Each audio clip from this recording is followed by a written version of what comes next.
E que se isso de tudo pode é uma coisa que comporta... Não é tudo pode, porque tem tudo a é ética. possível. Então, A essa é a minha ética me dúvida. dá uma limitação que é não faça nada contra o significado da sua vida. É isso que eu queria entender, essa diferença entre ética e moral.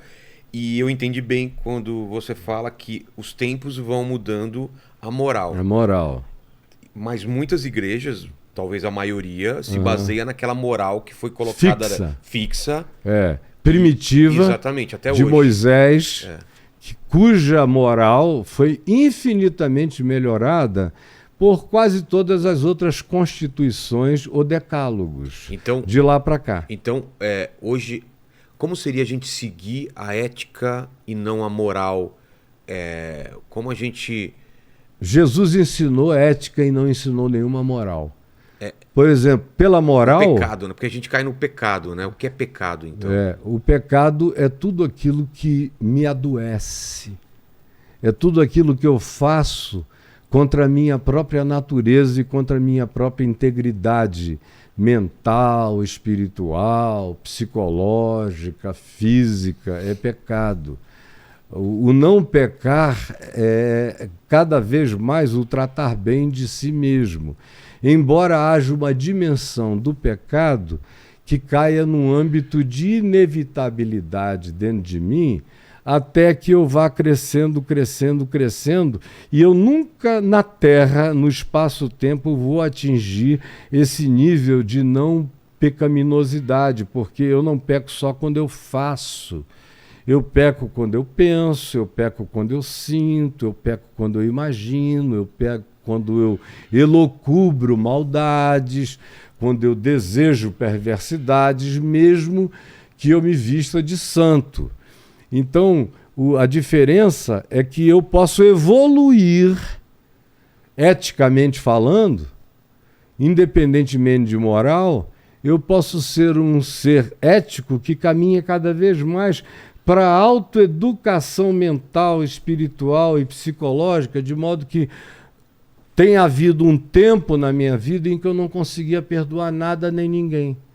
E depois de ter crescido e evoluído na consciência do significado ético do Evangelho e do significado do fato de que a ética é a minha única e real preservação do ser. É o meu balizamento. É o meu balizamento de saúde em todos os níveis da minha existência.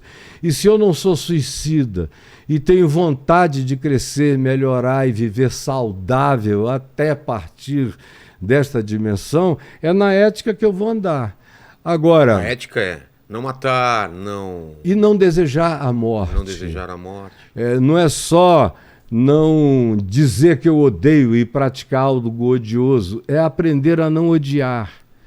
E aí tem gente que diz, não, isso é impossível de fazer, como é que eu vou aprender a não odiar? Você aprende, você cresce para um nível no qual você desodeia para sempre. Você pode ter tristezas circunstanciais. Puxa vida, esse cara não precisava ter feito isso. Não precisava ter me olhado desse modo e ter me maltratado dessa forma. Agora, isso é uma doença dele. Eu não vou assimilar a doença dele para mim. Porque se eu odiar, eu ficarei doente da doença dele. Eu vou me contagiar com o mal dele. Então, o elemento de maior inoculação, a maior vacina contra a maldade do outro contra mim, é eu carregar a capacidade do perdão no meu coração. E perdoar não é uma escolha romântica, porque frequentemente você é tão maltratado que você fica destituído de toda a capacidade de romantismo relacional com relação a quem te fez mal. Você não deseja o mal dele, nem isso, nem aquilo, mas também não quer proximidade, não quer amizade, não quer intimidade, é um direito teu. Você aprendeu que aquela pessoa não olha para você de um jeito saudável, mas você mesmo não vai ficar fazendo assimilações da perversidade com a qual você foi tratado, devolvendo ao outro. Foi por isso que Jesus ensinou que o princípio da saúde humana principal é querer ao outro, desejar ao outro aquilo que eu gostaria que ele, na maior sanidade dele, praticasse a mim.